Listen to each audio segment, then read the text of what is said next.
Hello student, today's interesting topic is oogenesis. Oogenesis is the formation of haploid gamete or egg from diploid germ cell. Is called oogenesis. Here, diploid cell means a cell having entire number of chromosome. In case of man, the diploid cell has 46 number of chromosome. While in case of haploid cell means cell having half number of chromosome, means cell has 23 chromosomes only. So the haploid cells are formed from the diploid cell, and this process is known as oogenesis. Oogenesis involves mitosis and meiosis process. In mitosis process, chromosome number remains same, while in meiosis process chromosome number is reduced to half. So oogenesis start prior to birth, means it start before the birth. So let's start the actual topic. This is the diagrammatic representation of oogenesis. So here we can divide oogenesis process into two main steps or phases: the prenatal development and postnatal development.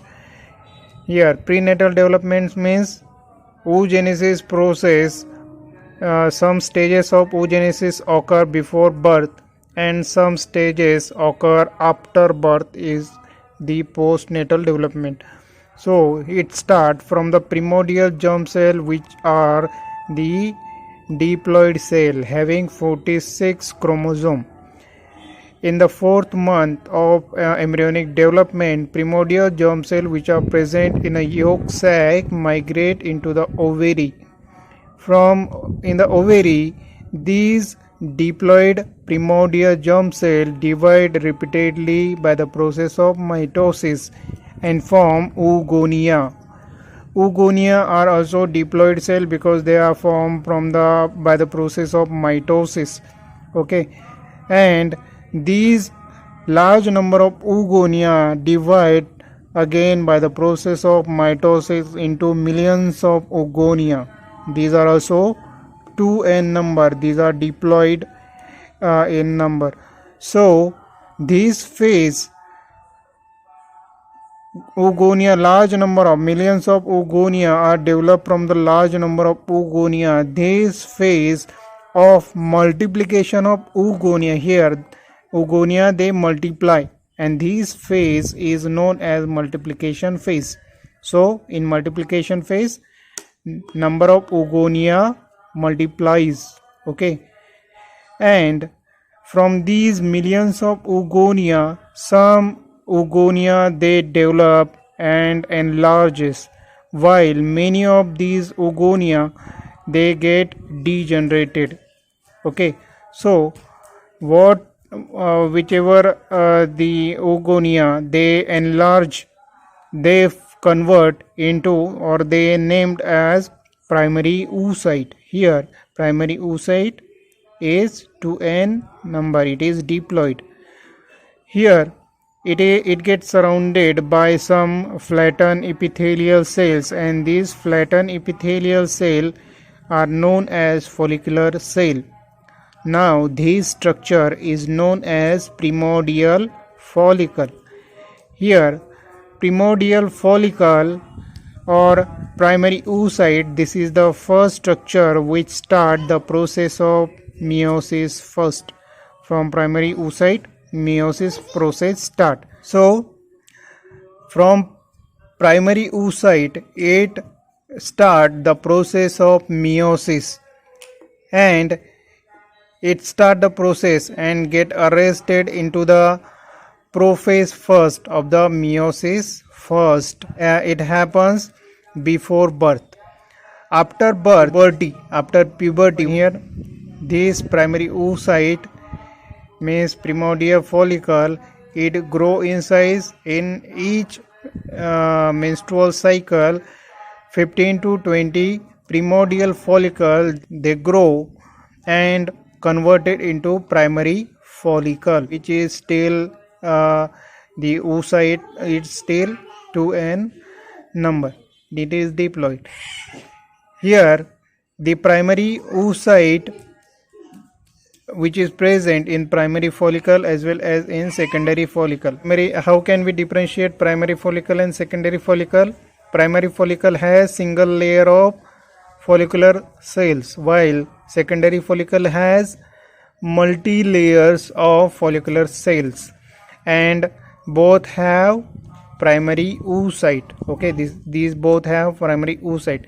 Now secondary follicle, it grows again and converted into, and it get converted into the Graafian follicle. Secondary follicle become Graafian follicle, and in the Graafian follicle primary oocyte completes its first meiosis phase and suddenly start and quickly start the second meiosis process. Here when it starts second meiosis, it again gets it becomes secondary oocyte and it get arrested. Secondary follicle, it grows in size and become Graafian follicle. Now Graafian follicle, which has the primary oocyte inside this, it quickly completes its meiosis first. Here after completion of first meiosis, primary oocyte become the secondary oocyte. Here secondary oocyte start the meiosis second process and it get arrested in the metaphase second. Okay, now secondary oocyte, it get arrested in metaphase second of meiosis second process. Here after this stage, ovulation occur. In ovulation, secondary oocyte, it get released from the follicle, from the Graafian follicle.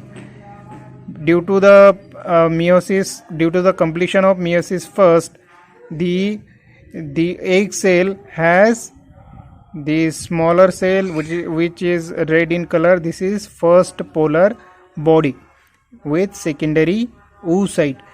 Now it get arrested in the metaphase second and remains as it is till the fertilization. If fertilization does not occur, the secondary oocyte will not complete its second meiosis process.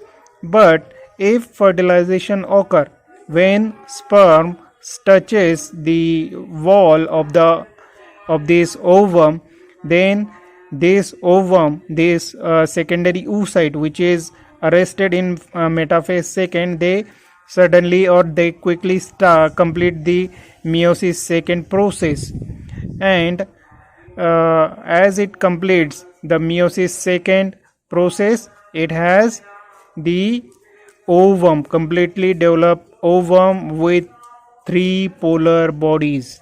Okay, now this ovum is ready for the fertilization. After this the sperm release its 23 chromosome into the ovum. This is about the oogenesis process.